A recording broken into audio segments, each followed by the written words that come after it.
What's up, photography fans? Martin here from All About Street Photography channel, and today I'm not going to talk about a particular picture but rather about a group of pictures. Photo essay Country Doctor by William Eugene Smith.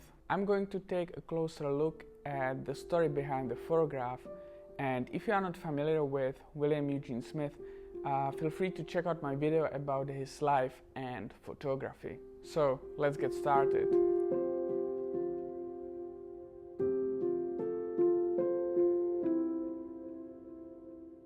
In 1948, commissioned by Life magazine, Smith spent 23 days with Dr. Ernest Sirianni and produced a photo essay about Colorado's country doctor. Now, as I have already mentioned in my previous video about Smith, he was called perhaps the single most important American photographer in the development of the editorial photo essay. He was known to shoot projects so large that they cannot be displayed in any museum, as they contain tens of thousands of images. The most known and important ones are, for example, Minamata, Japan or Pacific World War II. But let's talk about the Country Doctor photo essay. Now, it's important to understand that this photo essay, Country Doctor, was created in post-war, pre-television, pre-internet times, and magazines such as Life were very important for people to get information. Life magazine had about 20 million readers at that time. In 1948, National Health Service was launched in England, so the healthcare could no longer be exclusive only to those who could afford it. American Medical Association was concerned about general practitioners and their future in the US, as medical schools were pushing their graduates into specializations rather than general practice. It was also more lucrative for students, as specialization brought a higher potential income.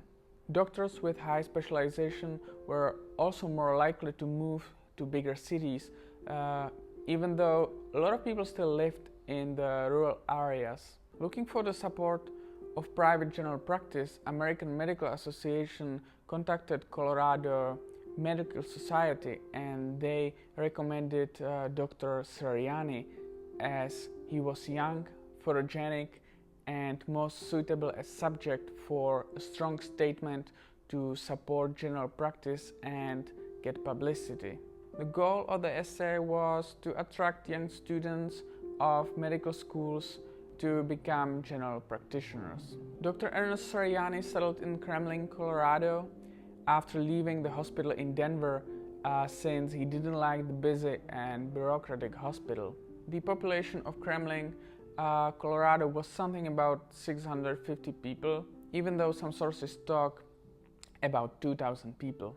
When Smith met Dr. Sirianni, it was just 1 year after Sirianni settled in Kremlin, and they were both of the same age. Smith photographed Dr. Sirianni in all types of situations, when working, when not working, his personal life, together with his patients, and even during operations. This is a beautiful photo of Dr. Sirianni on the way to visit his patients. Dr. Sirianni worked long and hard, as we can see in this photo that Smith took when he was sleeping on an operation table. It is hard to imagine today that you would visit your doctor and he would be with a photographer taking pictures of you while you are being taken care of. It was actually a hard thing for Dr. Sirianni to introduce him to the patients and explain why he was there. Smith was actually following his every movement, and Sirianni said himself it didn't take long until he started to ignore him. This one is probably one of the most well-known photographs catching Dr. Sirianni smoking with a cup of coffee, exhausted. This photo was taken after his patients, a woman and her child, unfortunately both died, and he could not do anything about it. The photo essay was a huge success. Dr. Sirianni became kind of celebrity. The story was revised several times, and he even got invited to TV and radio shows. Dr. Sirianni spent his whole professional life in Kremlin, and he died at the age of 72. Life magazine was very happy about the photo essay, It was an insight in the work of a practitioner that had never been seen before. Smith, however, was very critical of himself and his work. He even said, "I don't really like hearing compliments about it.